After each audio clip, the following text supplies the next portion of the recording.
little Sunday boogie in the background. That is a way to kickstart a Sunday evening, Sarah. Together we are the Coaching Catalysts, and together what we do is we work with female professionals and entrepreneurs to help you live lives of fun, flexibility and fulfillment. So to help you really connect with that purpose, get that confidence and get moving and do what you want to do.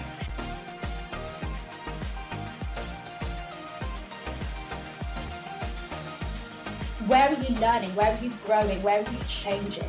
And how is that motivating you? Making sure that you have enough energy, making sure that you are looking after yourself, but fundamentally making sure that you are enjoying what you do. Visualization helps us to program our brain, and it allows us to see the possibility in terms of resourcing. How often have you sacrificed your sleep or skipped your lunch or not booked a doctor's appointment? Sometimes we neglect even the most fundamental.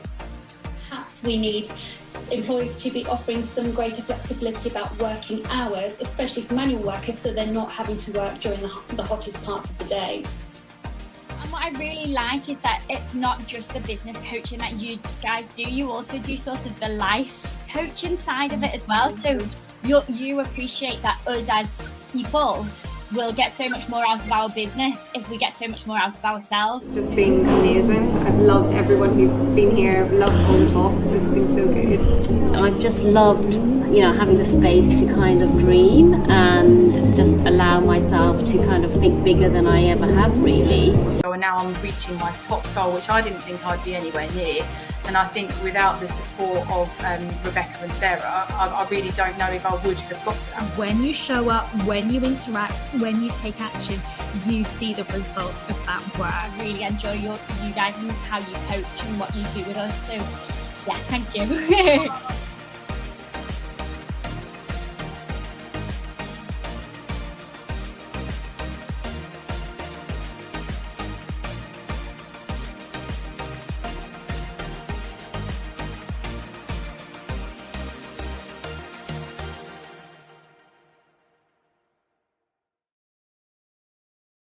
We've got our countdown. We're here, we're live, we're here on Instagram, we're here on Facebook and LinkedIn as well. So happy International Women's Day. Happy International Women's Day. It's snowing over here, so I don't know if that's a good thing or not, but for me, I think that's good vibes. That's good vibes on International Women's Day, so I'm all good. I'm all here for the snow. Oh, good. No, I'm enjoying it. It's snowing outside my window. And the best bit for us is I know some people across the country have had snow days today, but my kids are all in school. Yeah, so that's a win. Us too. We were like going in our wellies today, and we're like, this is a different vibe for March, but yeah, different vibe. We'll go with it.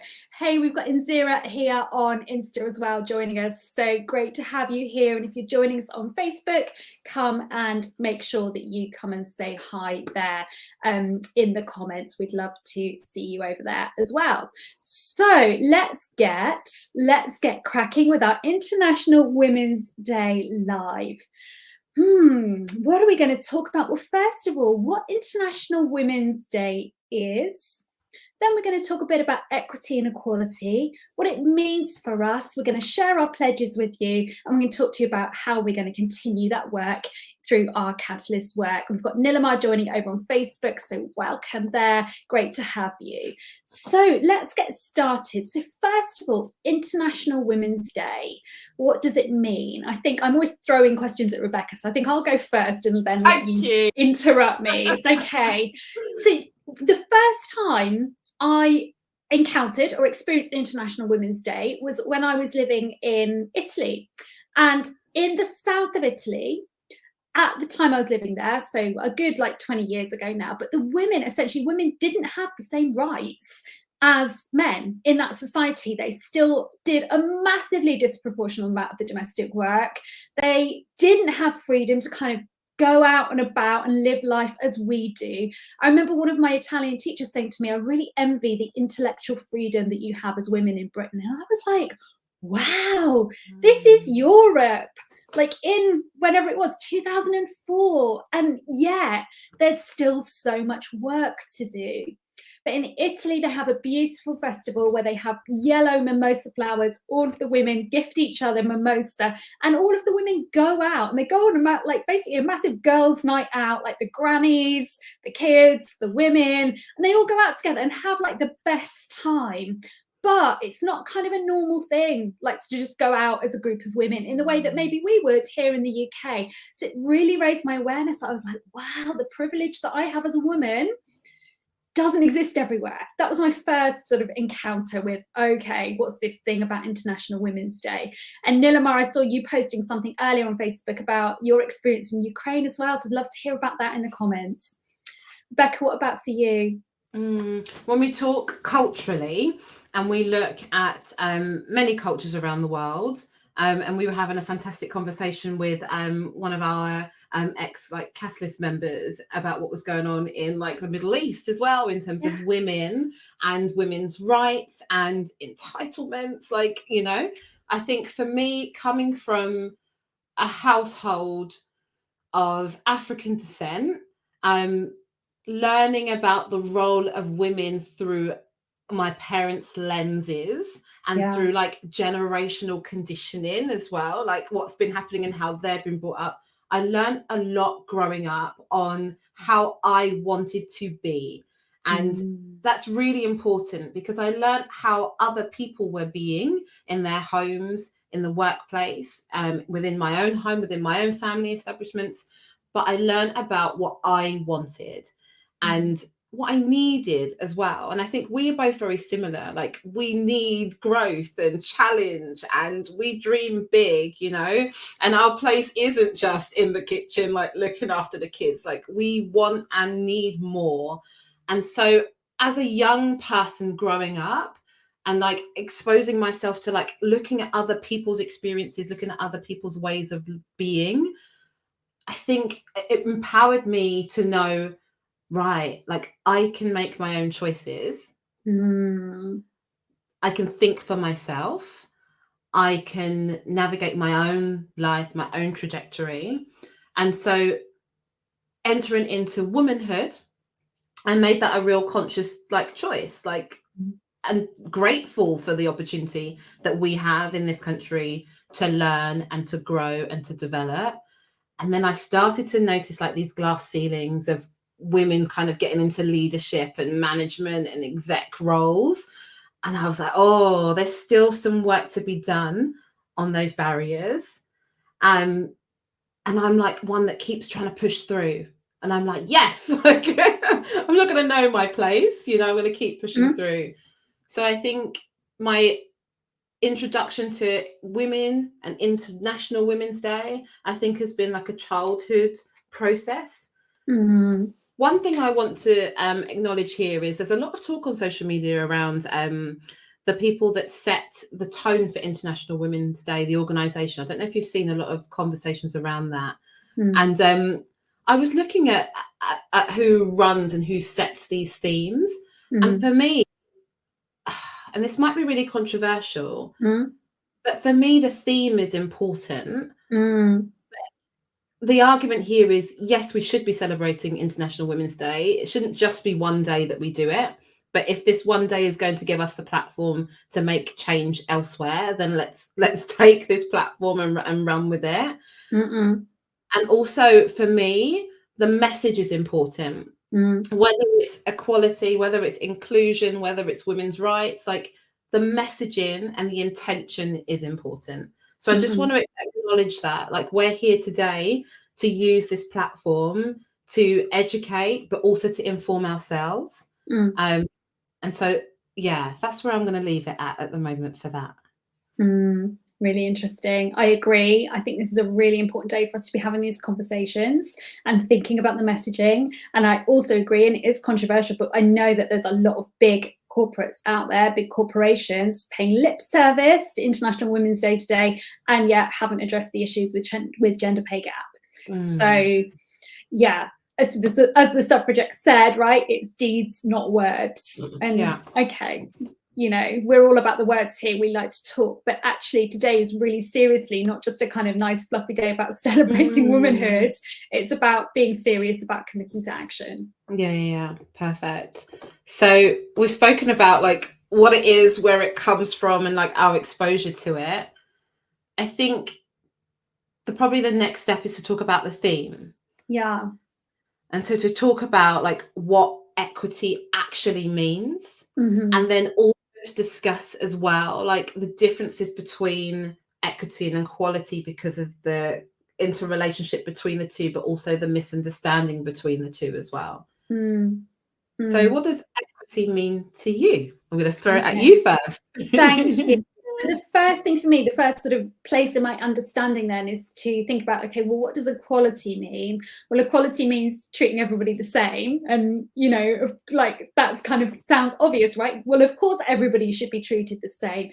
And what I have learned in the course of the last few years, probably since Black Lives Matter, we were talking about this yesterday, in that process of education, is that actually equality isn't enough, because what we need is equity, because what equity means is we recognize that it's not enough to treat everybody the same, because not everybody is coming from the same starting point. So what equity means is making provision, making allowances, going the extra mile so that we have access to equality, but we need equity first in order to get us to that place of equality. So recognizing difference, recognizing where there's, you know, privilege, where there's not privilege, where there's bias, and doing that work, not just today on International Women's Day, but doing that continuously through the year.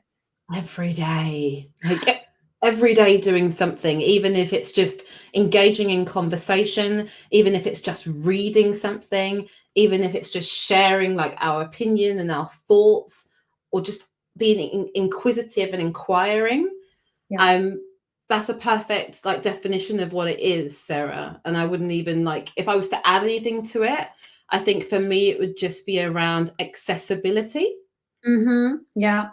Because that's what inclusion is. So making sure that it is accessible to all, and making sure that whatever our differences are, that they don't become hindrances for us. Whether it's in the workplace, whether it's in society, whether it's in the local football club, like it doesn't matter where we are. It's just making sure that everything is accessible. Education is accessible. Jobs and careers are accessible. That's the only thing I would add to that. And Nilamara said that was a magnificent definition of equality and versus equity. So thank you. And Nilamara's also said that we need an equity word cloud. Yes. Take notes for us, Nilamara. We'll add it to a fabulous word cloud. Thank you for that suggestion. Love that. Thank you. So, conscious of time, because we're coming up to sort of 13 minutes, and we said that we'd be back in the Zoom room by 20 past. So, equity versus equality, what this means to us. So what does this mean to us then in our work as the catalysts, I guess, is the next question for us to look at.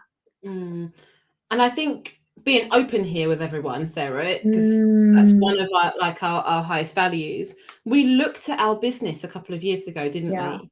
Yeah, we did. And we were like, oh, we need to look at what we're saying and what we're doing and how we're being in order to create a business which is inclusive, diverse, which is equitable. And what we mean by that is accessible to all.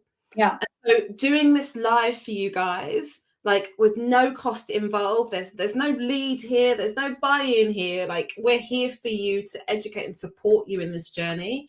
And that is accessible to all. I'm hoping it is, but it's accessible to all. You know, in our business model, we have a free community, which is access to us. Like you can post freely. There's no limit on engagement in that. And then making sure that in our business model, we have different price points for people to work with us in our journey. But the value that we give is no different. Like we're all in. We're all in, whether you're here for free or whether you invest in the membership or whether you invest in something bigger than that. And I think as educators, as teachers, that's something that's really important to us, because we did a job, and I don't call it a job, like a vocation, which was to educate and empower others.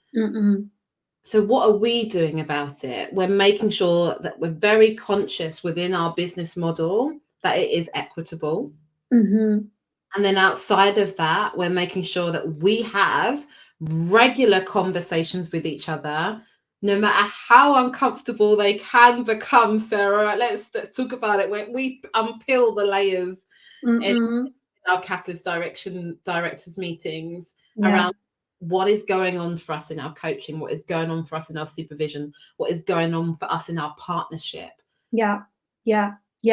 And even things, just to illustrate an example there, even things like a while back, Rebecca challenged me to go and work one-to-one with a coaching supervisor of colour to give me a different lens on my coaching practice.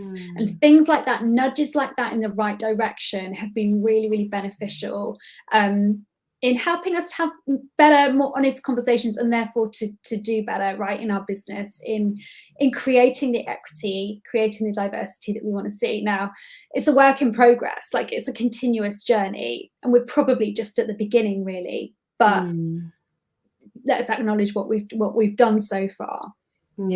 Yeah, as my daughter would say, 1, 2, 3, well done me, but 1, 2, 3, well done all of us, like for having these conversations. And for those people that are tuning in wherever you are, Facebook, LinkedIn, YouTube, Instagram, like well done for being present, because it shows that you are taking an active interest in learning more and in growing more. So we invite you to join us over on Zoom, and the link for that is bit.ly/ embrace-equity. I have to get that right. And we will be in the Zoom room from 1:20 to 2 o'clock. And it's for us to have these conversations on what we're noticing, what we're noticing in our homes. And I start with the homes because that's where the learning begins. The conversations that we're having with our children, with our partners, with our friends, with our family. What we're going to do in the workplace, or what we are already doing, like sharing best practice is also a way for us all to learn and grow, like what's going on in other businesses, other organizations. And then what are we going to do as a community? Perfect. Okay, great. And we're also going to share our pledges about what we're going to do to embrace equity this year, and invite you to do the same as well. So we'd really love you to hop over to Zoom with us and join that conversation. So I popped the link in when I came on live, so if you scroll back up, you should be able to find it again, bit.ly/embrace-equity. Come over and join us there. Thanks so much for being here with us today. We'd love to hear your thoughts. This is not like Rebecca and I thinking we've got all the answers. We're absolutely learning in this journey. So we'd love to hear from you. Anything that comes up for you, anything that you found, anything that you want to challenge us on, go for it. We're all up for having this conversation. So please do come and join and engage and challenge us. So hope to see you over on Zoom. Thank you for being here. I'm going to stop the live now on Insta. So thank you. See you over in Zoom.